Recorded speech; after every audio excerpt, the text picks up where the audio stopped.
Together, we are pleased to be your Masters of Ceremony this evening. The ideals and principles embraced in the promotion recognition ceremony are embodied in the non-commissioned officer corps of all branches of the military service. We sincerely hope you enjoy yourselves this evening as we honor our newly promoted senior non-commissioned officers.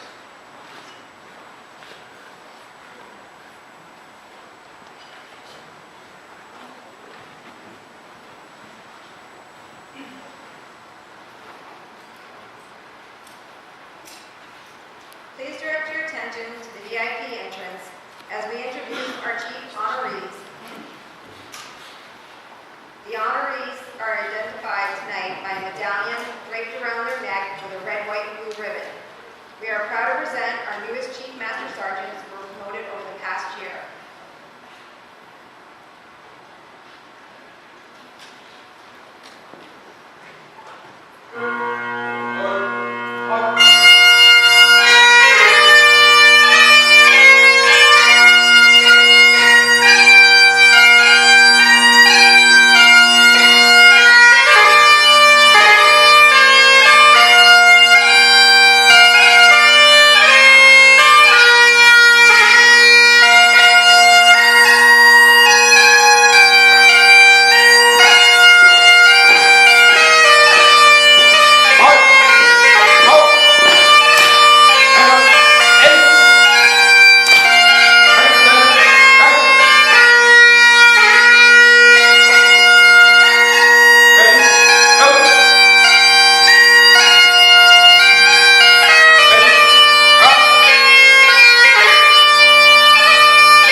Chief Master Sergeant Alexander Sullivan. Chief Sullivan is the Flight Chief of the 58th Aerial Port Squadron. Chief Sullivan hails from Agawam, Massachusetts, and is escorting his wife, Deborah.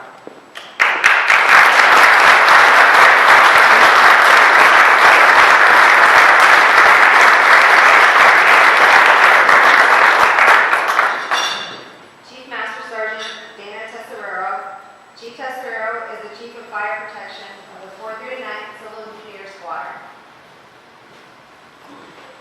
Chief Tesserero hails from Framingham, Massachusetts, and is escorting his wife, Stephanie.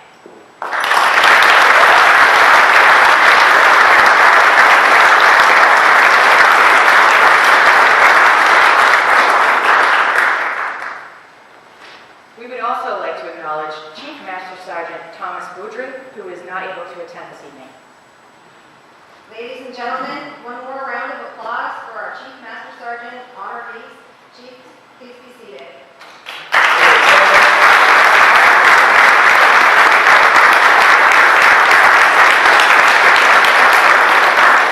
Ready? 8. Over. Arch.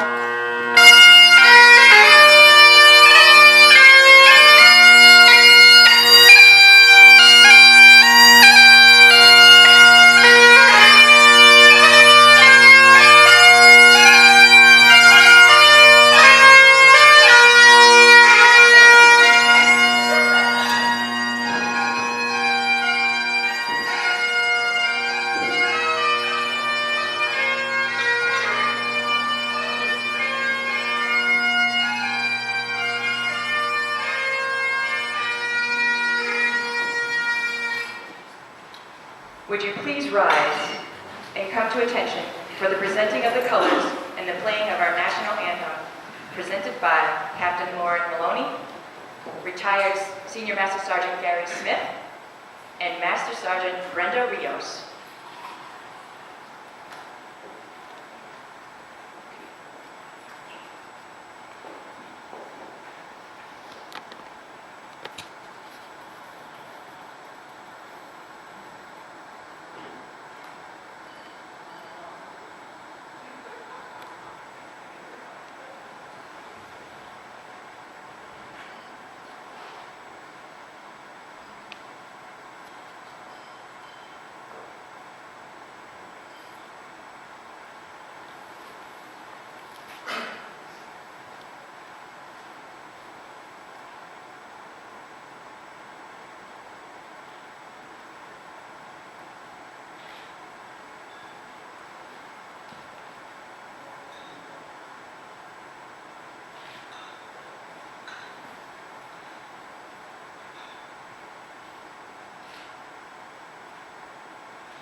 slight delay, the honor guard is actually changing into their garb. Lack of a middle word.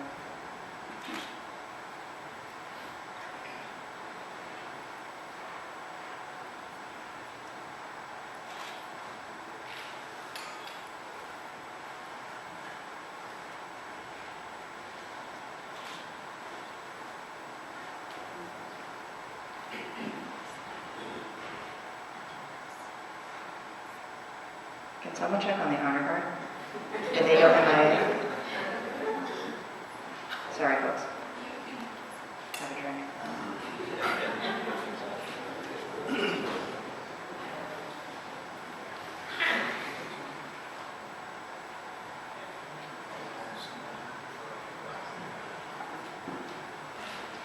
Those charges are- Stand by.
Thank you, Westover Honor Guard, Captain Maloney, retired Senior Master Sergeant Smith, and Master Sergeant Rios for that beautiful rendition of the national anthem.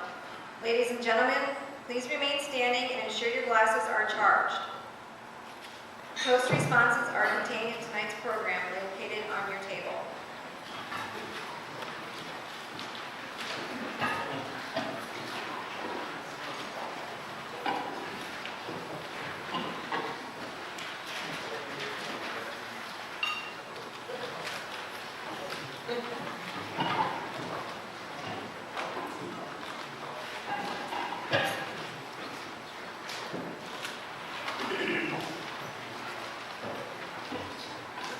A toast to what we so proudly hail, the symbol of our great country, to the colors. To the colors.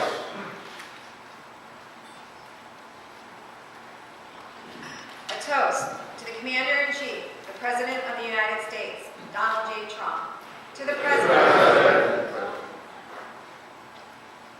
A toast to the Chief of Staff, United States Air Force, General David L. Goldfein. To the Chief of Staff. A toast to the Chief Master Sergeant of the Air Force, Chief Master Sergeant Kenneth O. Wright. To the Chief Master Sergeant of the Air Force. A toast to all the Air Force Reserve members, past and present, their families and loved ones, and the many friends of our great organizations. Hear, hear.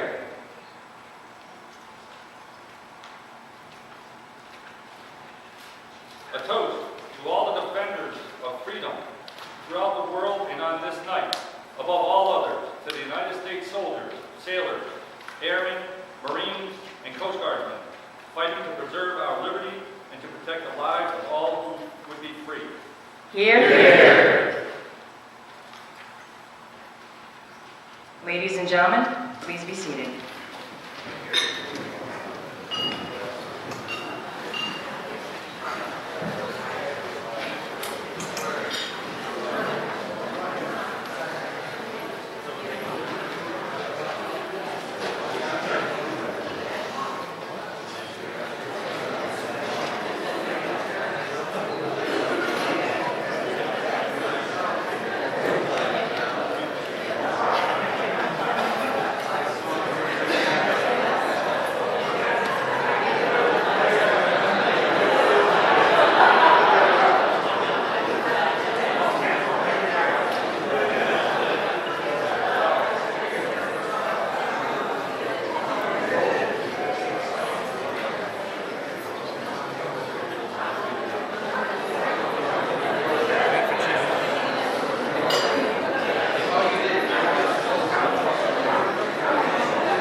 A symbolic representation of those comrades who made the ultimate sacrifice in defense of the most precious of all human rights, in violent arenas of land, sea, and air.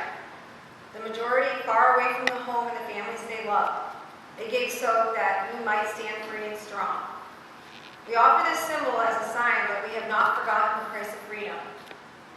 They made the ultimate sacrifice, and it will never go unnoticed. We also acknowledge those missing in action who are still unaccounted for, because we know God is watching over them. This table is set for those that cannot be with us. Chief Master Sergeant Richard Michon, would you please come forward?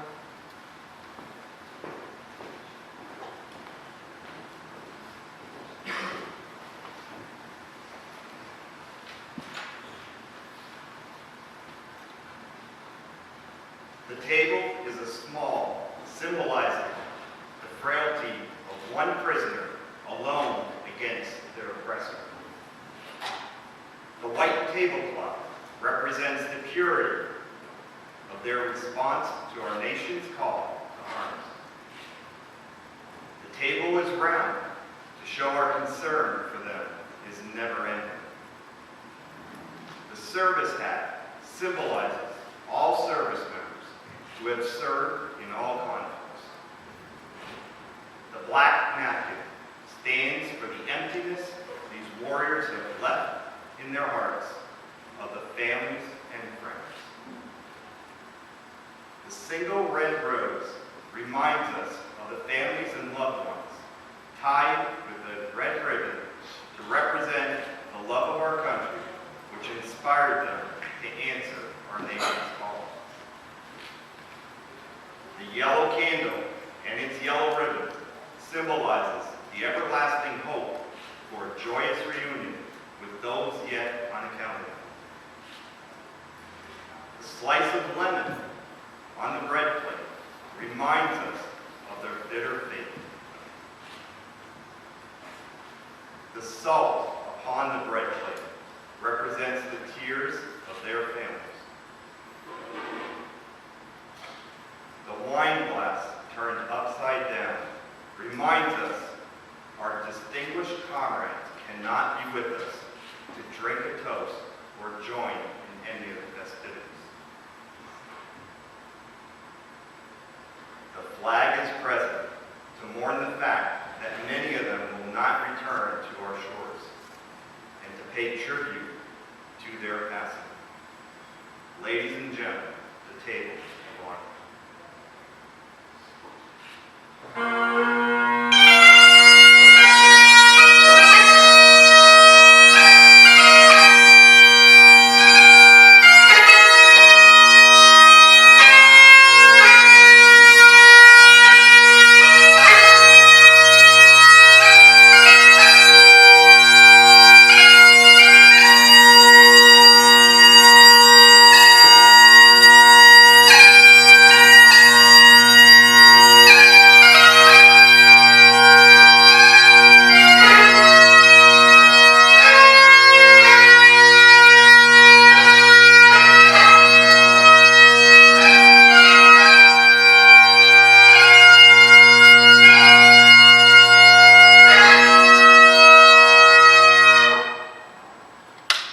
Ladies and gentlemen, please rise.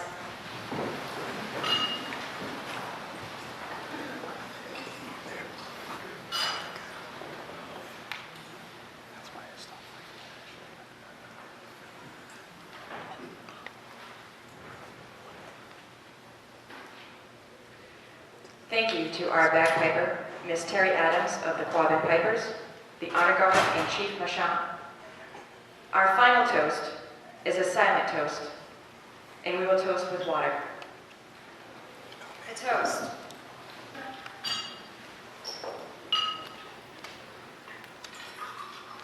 To our prisoners of war and those missing in action who have not yet returned, and to the men and women of all the services who paid the supreme price for freedom.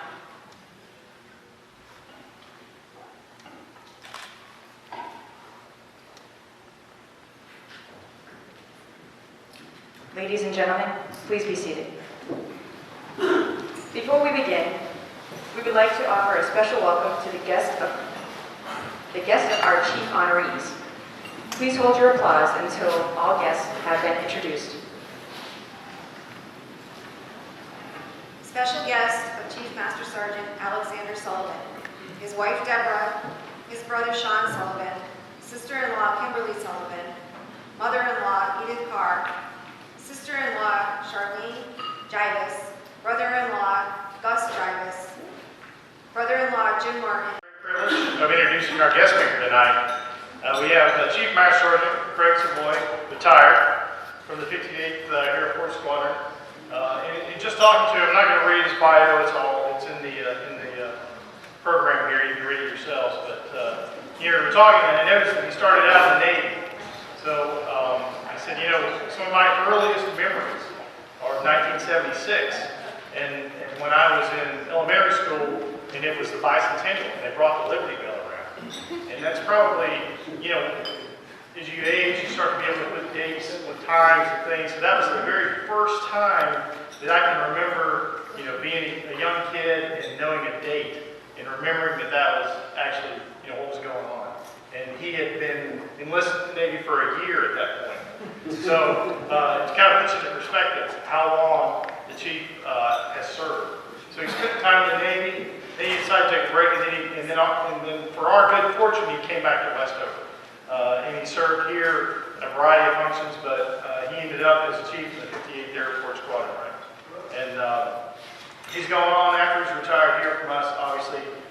industry, became an engineer, now he works for Yankee Candle, and in that capacity, he's continued to excel.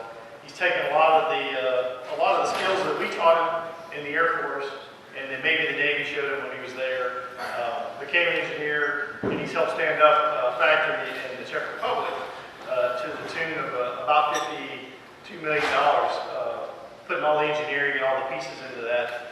So you think about how hard that is, where you're coordinating, bringing equipment from the U.S., bringing equipment from other foreign countries, Great Britain, Poland, and then designing systems to actually build something. So his ability to organize and construct and to produce, I think, will benefit from his words tonight. So, Chief, no pressure. But thank you for coming tonight. Thank you for talking to us. We appreciate you having me here.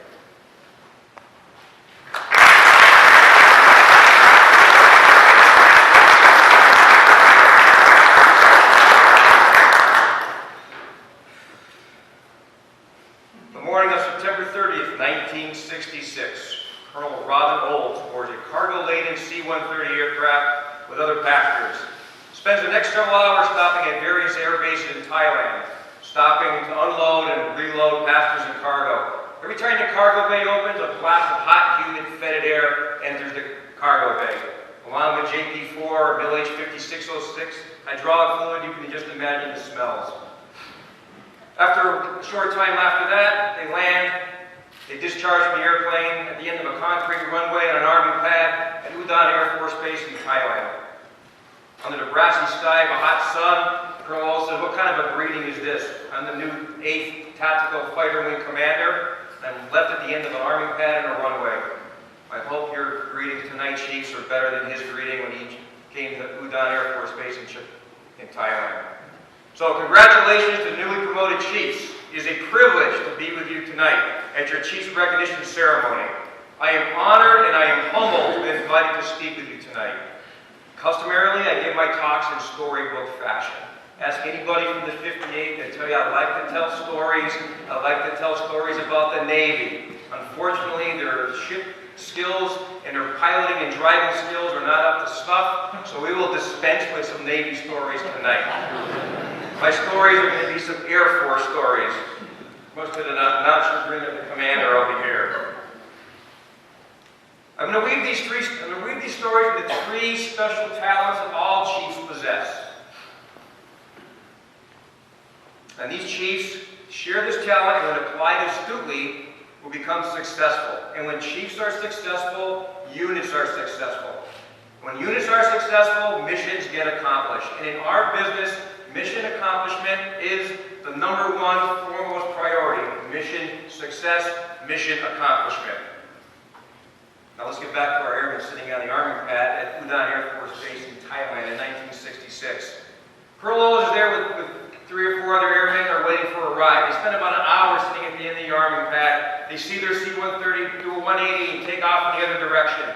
About an hour later, they see a pickup truck driving up. And this pickup truck is a captain. Gives Colonel Olds a dull look. Colonel Olds says, "I'm your new wing commander. Take me to headquarters, please." They're about 1.5 miles from headquarters. They all load their gear in the truck and they head off to headquarters at Udon Air Force Base. Colonel Olds arrives and unceremoniously all their gear gets thrown out the back of the truck. The 4 or 5 airmen depart. Colonel Olds enters the headquarters wings. As he's walking down, he runs into an old friend of his, Colonel Vermont Garrison, and he served in World War II. He asked the colonel, "What kind of a greeting do you get here? Don't you have any kind of in-checking procedures?" The colonel said, "Well, we don't really have really good in-checking procedures." He said, "That's a problem. We need to fix that. We need to fix that right away." So Colonel Vermont Garrison, he takes him across to the Ops Center where he's going to be working. As he's walking across there, he's telling Colonel Garrison, "When I was getting my ride in, nobody showed me where the airmen, where the building was, the mess facilities, the finance, any of that stuff. What kind of a check-in process do you have here? That problem needs to be fixed, and I'm going to fix it." He goes down to base finance to take care of his travel vouchers. He's standing in line. It's about the end of the day. It's almost 4 o'clock. 2 or 3 airmen are in front of him. The window closes. He looks at his watch, 4 o'clock. The mission of this base is 24-hour flight operations. Why is the finance office closing at 4 o'clock or 1600 in the afternoon when when the base is supposed to be running 24 hours of flight mission. He walks in there, he finds a lieutenant, chews him out, tells him, open the window, I want to stand up, this is a problem, this needs to be fixed. The next day he meets his vice commander who's leaving, and the commander of the 8th Tactical Fighter Wing, Colonel Joe Wilson and Colonel Scotty Clark. He asked him, how many missions have you flown? Well, one of them only flew 13 combat missions while he was there for 13 months. The other one only flew 12 combat missions. He asked him, what kind of training you have? What are you doing for training in your flight operations? Colonel Wilson supplied, well, we take off, we fly around Thailand logging hours. It's great for a PowerPoint presentation, but that does not make combat-ready fighter pilots. He said, that's a problem that needs to be fixed. In likewise fashion, in 2010, I'm on my way to Iraq, Kirkuk. I spent 36 hours on planes flying around because of a volcano that erupted. I finally get to Al-Udeid Air Force Base, hitch a ride on C-130, spend the next several hours unloading and loading passengers, smelling JP-5 and Milvage 5606, and hot blast of humid-fetid air enters the aircraft. I finally get to my destination at Kirkuk Air Base in Iraq. The first thing I notice when I walk in the air base is a big sign that says mission. Missions of the base, secure the base, secure the flight field. That's the #1 mission of the base, and safe flight operations. I go in there, I check in, they take me off the building. My replacement says, you've been 3 days delayed, so I have to get with your training tomorrow right away because I'm leaving tomorrow afternoon. I'll pick you up at 6:30 in the morning, right here. I'm an early bird riser. I get up at 05:30, I'm out there waiting, 05:45, 06, 06:15, 06:30, 06:45, nobody shows up. I bum a ride back to the operations area. As I'm walking along, I notice this is supposed to be a secure base. This is a combat zone. There's the red line, the entry control points. The entry control points are all wide open. If anybody knows about entry control points at Westover, there's this fancy red painted line that surrounds the apron where all the aircraft are parked. When I was in the Navy and I just came into the Air Force, somebody was training me and I'm walking along the red line. I said, we're going to go into an aircraft. I see an aircraft tail. I'm, hey, there's our aircraft tail. We go. My trainer said, you can't do that. You can't step across the red line. Why? Just think of the red line as an imaginary wall that goes to the heavens and goes. You cannot enter through that red line. It's an imaginary wall. The aircraft is right there. Why can't I step over the imaginary line and go to the aircraft? No, you have to go down there to the entry control point, which is an imaginary door. So we go down to the imaginary door and say, what if I was to step over the red line? See those two guys over there in this F-350? They're security forces. Now, why do the security forces have to have an F-350 pickup truck when they can do the same thing in a Chevy Impala? Right? But they're on there, they see the 2 Dunkin' Donuts coffee sitting on the dash with the binoculars. That guy must be right out of the Navy or the Marine Corps. They don't have red lines over there. If he crosses the red line, we're going to surely jack him. So jack him up with his jacket. They're going to face plant you in the ground, and you see 300 security force people take care of you. Which is okay here at Westover, but in Kirkuk, our regional air base in Iraq, it mattered over there. The mission of the base, the mission of the Air Force over there was to secure the base. I walked through all the entry control points were wide open. No sooner did I get there, is Captain Horton, the operations officer, arrived and tells me, Chief, we got a problem, you need to fix it. It's got to be the security of this outpost. Is that what, am I right, sir? He says, yes, it is. You got 48 hours to fix this. So I gathered my team around, we came up with some new operational structures, we secured all the control entry points, we got some new security procedures put in, we fixed problems. Chiefs fix problems. Why do we fix problems? Because we want to change the outcome and influence the future. Shortly after we put these new procedures in, somebody from the CIA and the CIE office show up. Typically before there was these T-walls that surrounded the base with razor wire on top of them. There was these signs there, no parking, blast zone. There's like three or four vehicles there. So we cleared the vehicles out. The next day, the CID officer from the CIA comes over. He's taking a flight mission out. He parks his SUV right there where it says no parking. Right in front of the sign where it says no parking. The ops officer, Captain Horn, says, this is a problem. This is a problem, sir. This will be fixed. He takes off on the plane. He's gone for 2 days. Pick up the phone. Army motor pool. Get the tow truck out here and tow this guy's SUV out of here and get it off my station. 2 days later, the guy comes back. I talked to my duty officer. Said, I want to be here with the CID officer and the CIA guy. Come back and find out that the truck is not there. They were furious. They were furious. That was a problem that needed to be fixed. chiefs fix problems. Change the outcome, influence the future. Later on, we became very good friends. At the northern end of the base, there was another entry control point that was manned. I read all the understanding agreements, all the operation instructions, and there was a DHL office at the end of this, about a road, about a third of a mile away. That was another entry control point that had me controlled. It was wide open. This DHL group was supposed to take care of it. We put the gate back in, secured it with a chain of lock, gave it the combination. 2 days later, entry control point's wide open. That's a problem. That needs to be fixed. So I go up there with my sergeant, 2 sergeants, and we put 2 big jersey barriers in front of them.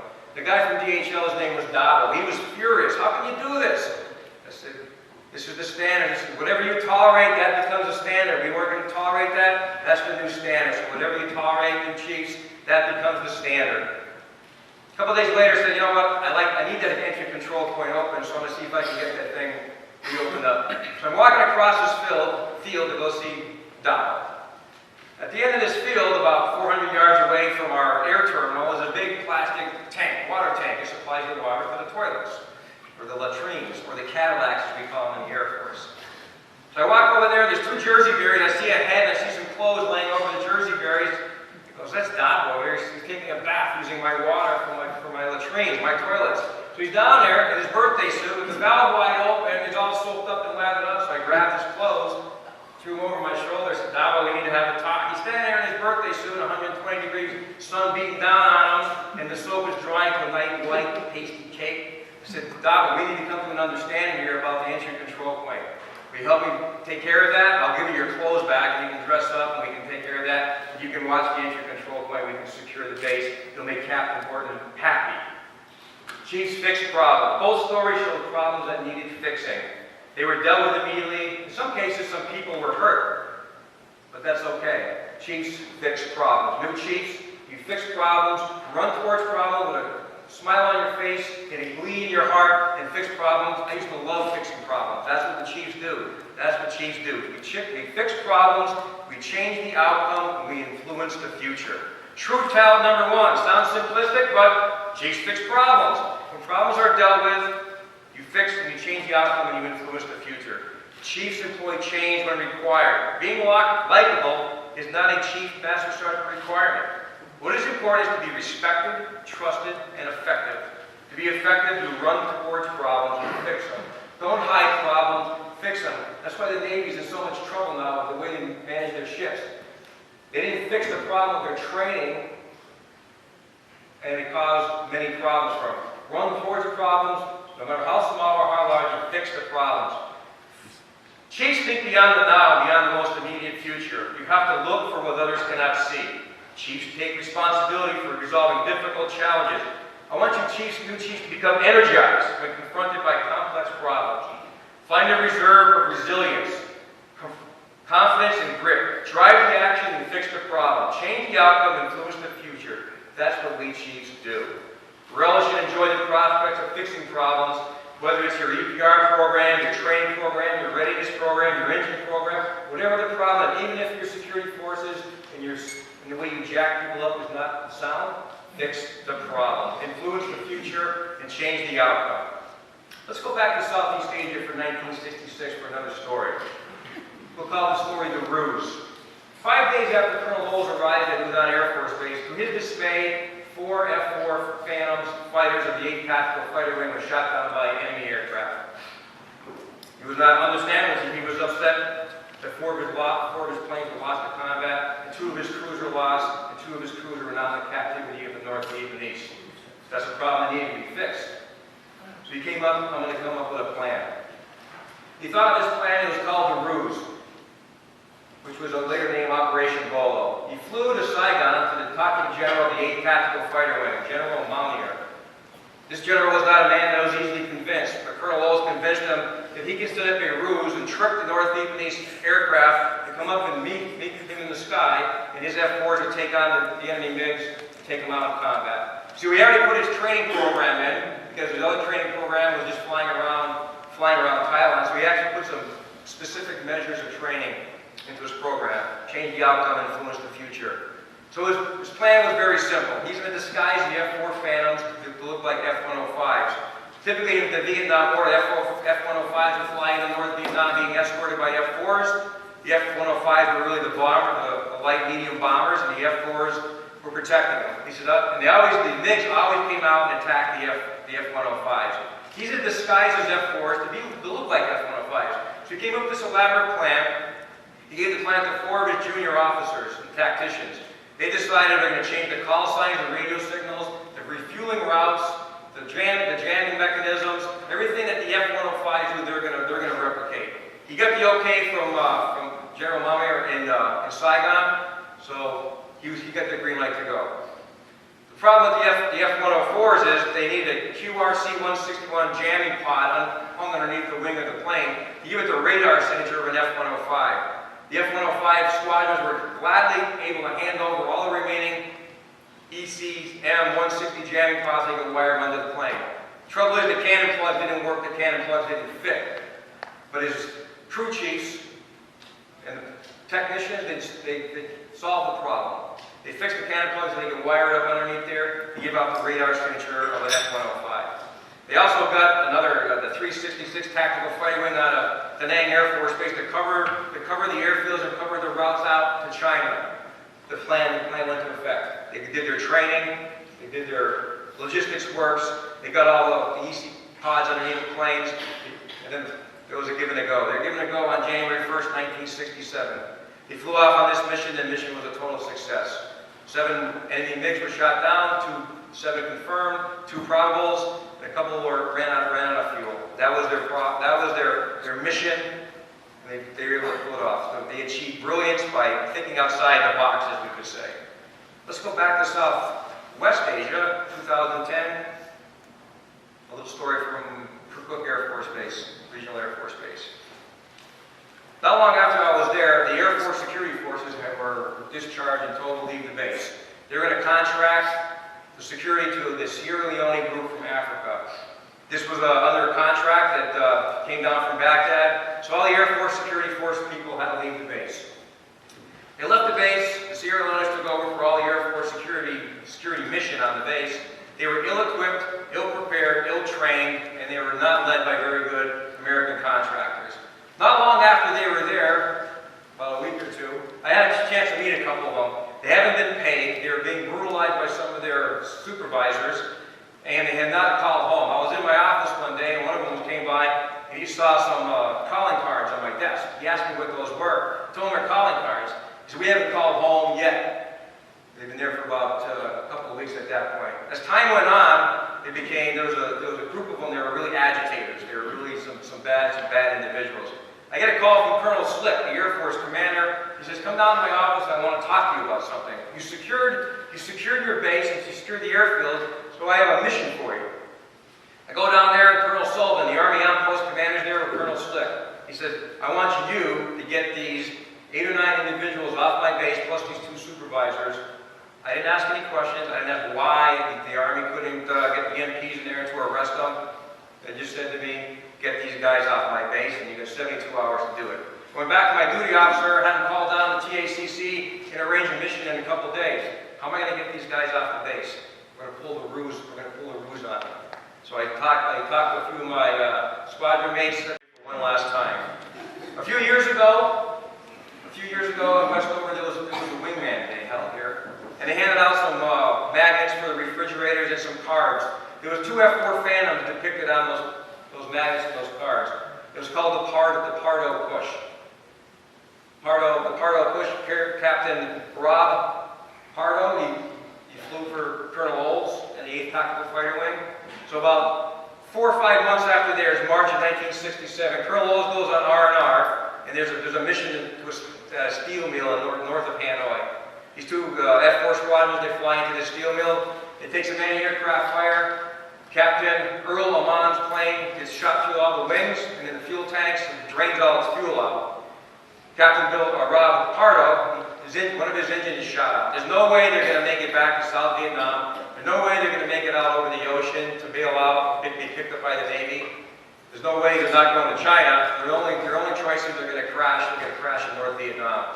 Probably the loss of life, at least the loss of 2 aircraft. Captain Rob Pardo says, I got an idea. Turn your planes to the west towards the layouts, and I'm going to push you there. So they turned their planes around. Captain Mon's plane started to descend because it had no fuel to keep the engine going. Captain Pardo puts his plane underneath there. He tried using the nose underneath the rear wings, or the UHTs. Can't keep the nose on because of the turbulence. Secondly, he thought of another plan. Lower your tail hook. The F-4 is a Navy-designed fighter to land on aircraft carrier, so they had a big arresting hook in the back. So Captain Pardo said, "Lower your arresting hook. I'll see if I can push you with my windscreen." He lowers the hook. Slowly brings his plane up underneath his tail hook. He's able to elevate him and push him. For 88 miles, he pushed them.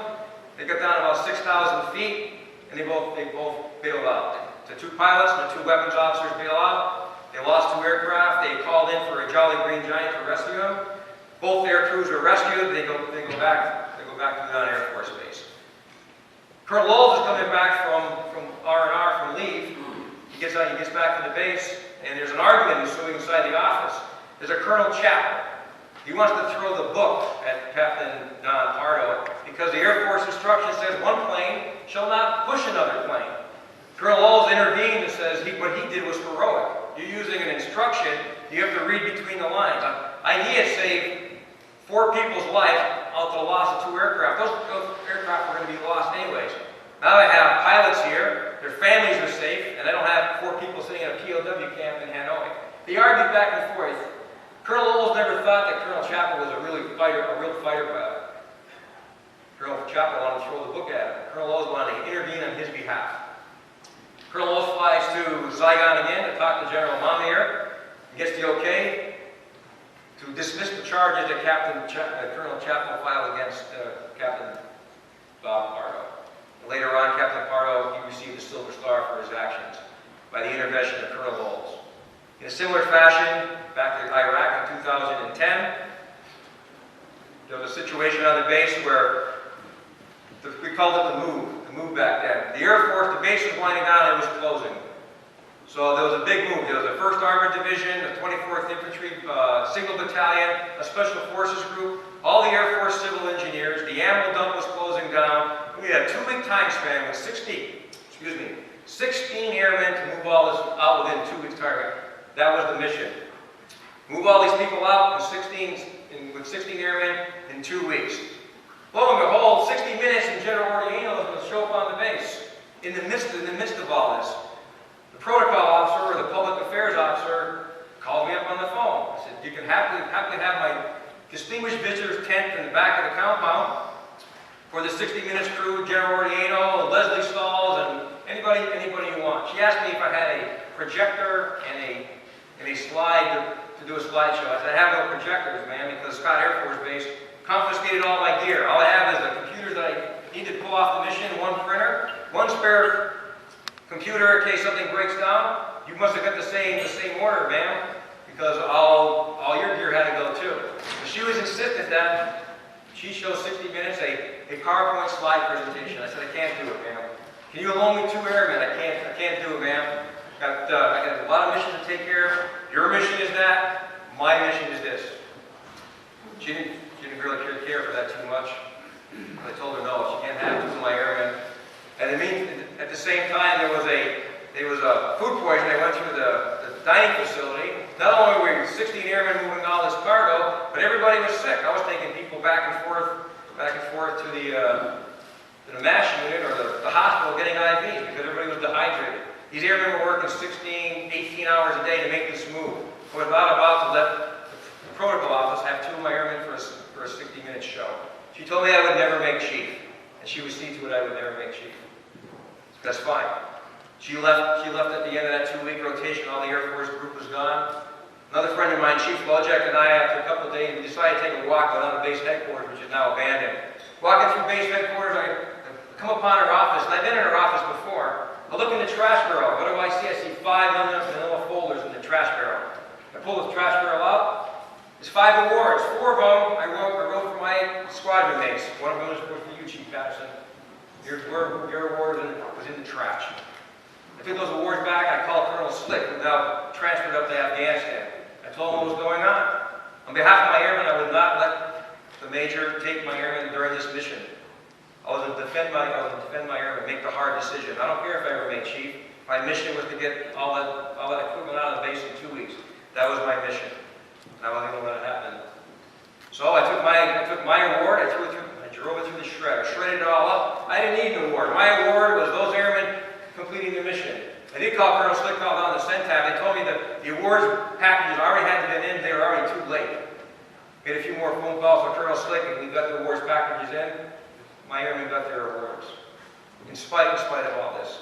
So, the last true talent, be ready to make sound decisions and defend them on behalf of your airmen. As an op chief of the 58th, this part of our story, I would use this story, and Colonel Dugan and I would always play this story off the airmen.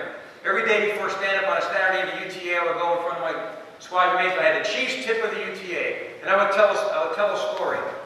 Usually these stories had two forms of decision-making. Colonel Dugan and I would challenge airmen throughout the UTA. I would take the part of Colonel Chappell, somebody would take the part of Colonel Old, and we would debate this with our airmen. Why? Because we wanted to make airmen that made decisions, sound decisions, make the hard decisions. That's what we use. I would use a story like this every UTA. So someday a case such as this may cross your path. A case such as mine, a case such as Colonel Old's. Are you willing to lay your stripes down and your career on the line to make a hard decision? Are you technically savvy enough to be knowledgeable of all the facts and have knowledge beyond the scope of your AFAC to make the case? There's no guidebook or AFI on this, but chiefs make hard decisions every day. Some harder than others. This job is a 24/7, 365 job every day of the year, even in their reserves. Make hard decisions, but don't make stupid decisions. The results in Colonel Lowell's case, 4 airmen are alive, period. In my case, all missions were accomplished, and yes, I'm sure this 60-minute show aired without me having a PowerPoint presentation to give to the Leslie Stalls and Colonel Orlando. Chiefs, I leave you with this. 3 shrewd talents. Chiefs, run towards problems and fix them. Change the outcome and influence the future. Switch from avoiding making mistakes to achieving brilliance. Creating a success and achieve results through preparation and pushing beyond the norm. Also, be prepared to make hard decisions by expanding your knowledge and awareness beyond your AFAC scope so you are equipped to make those decisions. These savvy talents create in you a trusted leader, wide mission accomplishment. Newly appointed chiefs, congratulations to you, God bless you, and thank you.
Thank you, Chief Savoy. And Colonel Durham. Only by earning the respect of their peers will one become a chief. Ambitious warriors strove to emulate the eagle, the noble high-flying bird of prey whose feathers were prized as symbols of courage. The warrior who merited enough feathers to wear a trailing war bonnet was well on the way to becoming a great leader. Honorees, you have earned your position well, and you can be proud of your accomplishments. Chief Master Sergeant Burke, will you now give a brief history of our special ceremony?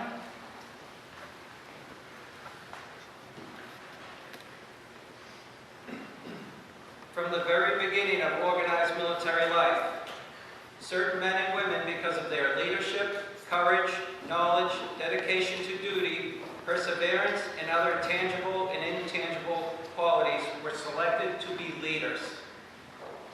Our senior non-commissioned officers of today evolved from that legacy.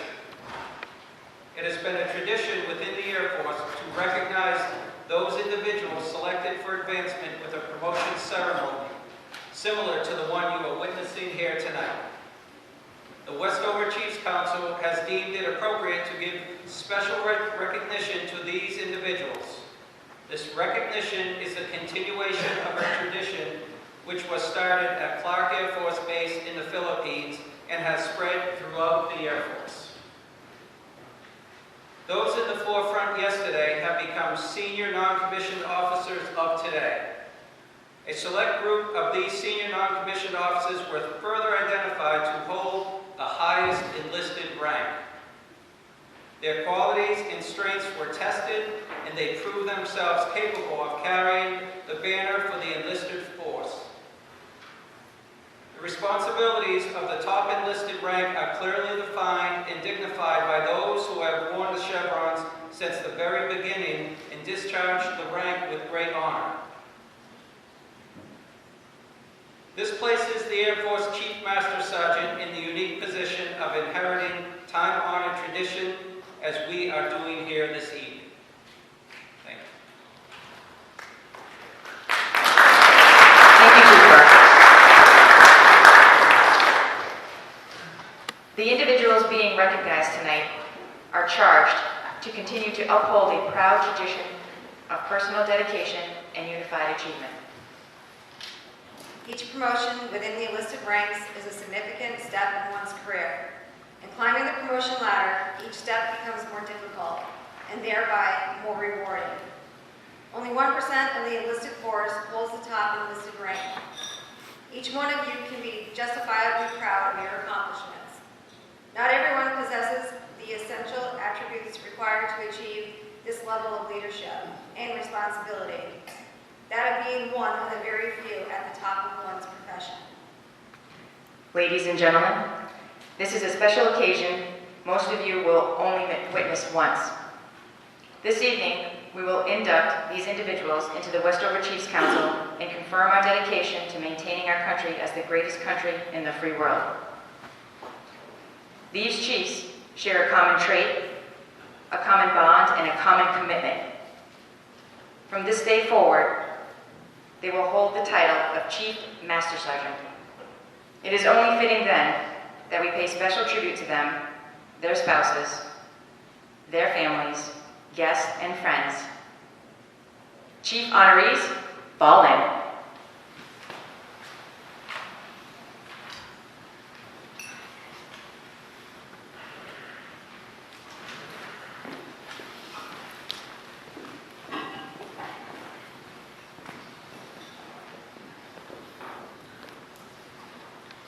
The candle lighting ceremony is a reminder that each rank lights the path to the next rank. For without first having traveled through the junior grades, it would be impossible to be prepared for the challenges and responsibilities of the senior ranks. We must understand and never forget from whence we came, from our very beginnings to the present day. The 9 candles in front of you represent the 9 enlisted ranks of the military. As these candles are lit, so must your light, your hearts and minds, to inspire the rest of the enlisted force. The light from these candles is symbolic of the light you must show when darkness and doubt trouble you. As these candles light the way, so must you light the way for others to follow. This is why we honor our promotees tonight and accept them as top leaders among the enlisted force.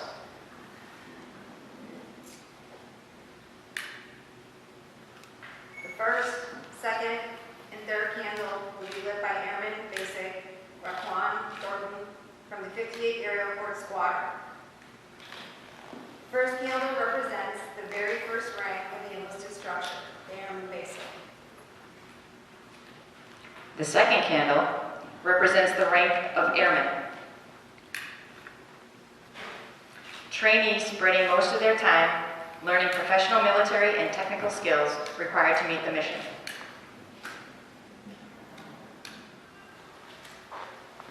The third candle represents the Airman First Class. With this rank comes a fundamental knowledge of the mission. It is at this point many of the men and women in the enlisted force begin to see their respective service as a potential career choice. Finally, Senior Airman Jeremy Sullivan from the 439th Civil Engineer Squadron will light the last of the candles, representing our junior enlisted ranks, known as Senior Airmen. This rank represents the skilled technician and working leader, one who is fully qualified and fully capable to move forward.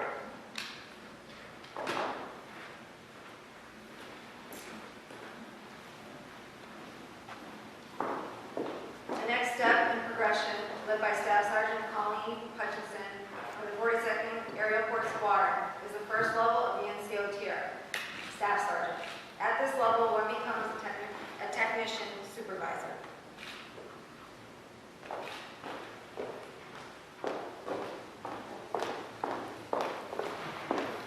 The next candle, lit by Technical Sergeant Arthur Stotesny from the 58th Aerial Port Squadron. At this point, individuals are extremely knowledgeable of technical skills and fully qualified to provide supervision for our junior enlisted corps.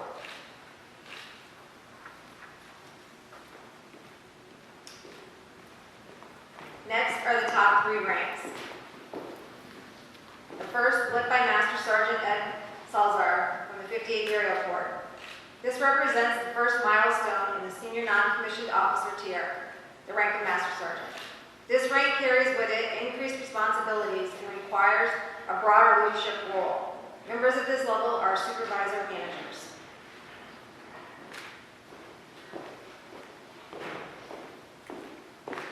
The rank of Senior Master Sergeant is the first of the top two ranks. Senior Master Sergeant Joseph Lequire from 439th Civil Engineer Squadron lights the candle, representing the second level of the Senior NCO tier. This is a significant step, remembering that only 2% of the enlisted force will make it to this important plateau in their career. A great deal of emphasis is now on the dynamics of management and leadership.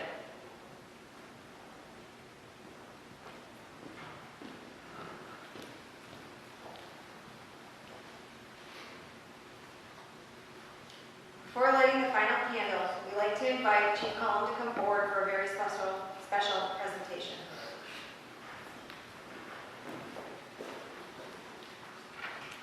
Throughout history, NCOs have used various methods of recognizing airmen held in the highest esteem and found ways that was sharing with others. Let me remind you of just a few of the words that were used to describe what a chief is. Only one that earns the respect of others, a person who has courage, knowledge, dedication to duty, perseverance. Today, the West Rivers Chiefs Group gathers to induct a person that is the epitome of all of these.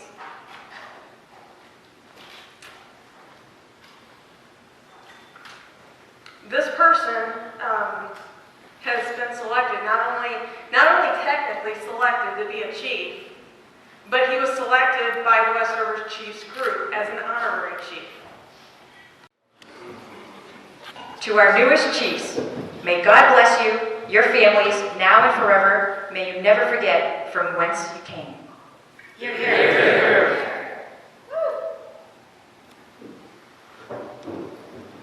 Ladies and gentlemen, a round of applause for our newest chiefs.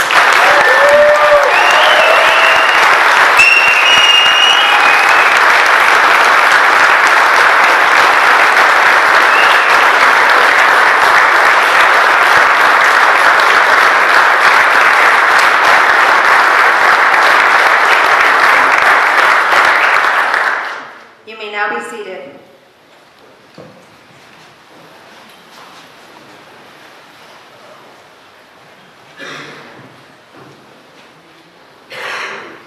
Obviously, an event such as this we witnessed tonight could not have been possible without a tremendous team effort. We would like to extend a special thanks to the members of the Chief Council And finally, to the entire entire staff of the Westover Club, the bagpiper, our singing trio, the bass honor guard, and our candle lighters for a job well done. Ladies and gentlemen, at this time, will all airmen stand and please join me as we recite the Airman's Creed, which is located on the back page of your program.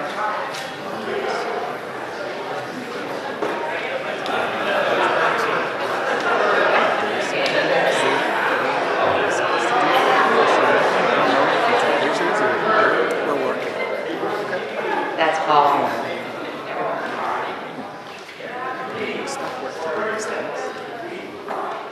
I am American Airman. I am a warrior. I have answered my nation's call. I am an American Airman. My mission is to fight and win. I am faithful to a proud heritage, a tradition of honor, a legacy of valor. I am an American Airman. Guardian of freedom and justice, my nation's sword and shield. Symmetry and adventure. I defend my country with my life. I am an American Airman. Wingman, leader, warrior. I never leave an airman behind. I will never falter, and I will not fail.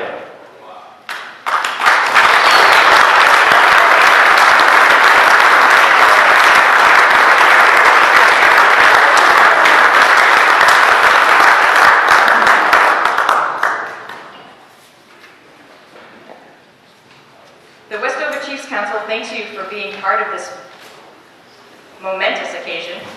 Please take the opportunity to congratulate our newest chiefs. We would like all chiefs, past, present, to please come forward for a group photo. This concludes our ceremony. Have a great evening.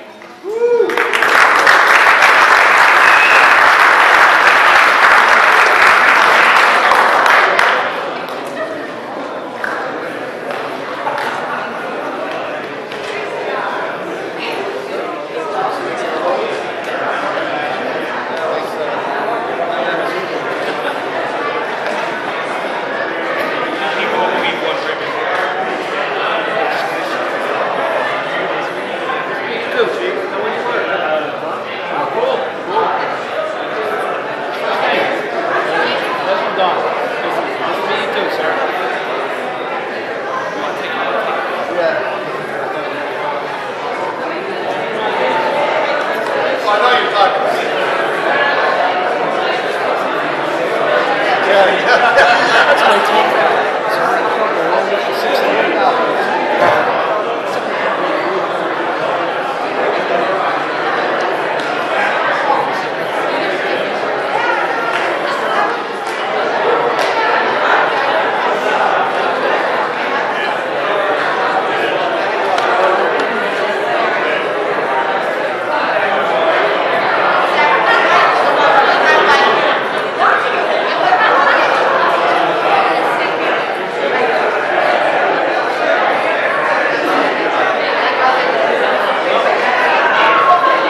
Tomorrow.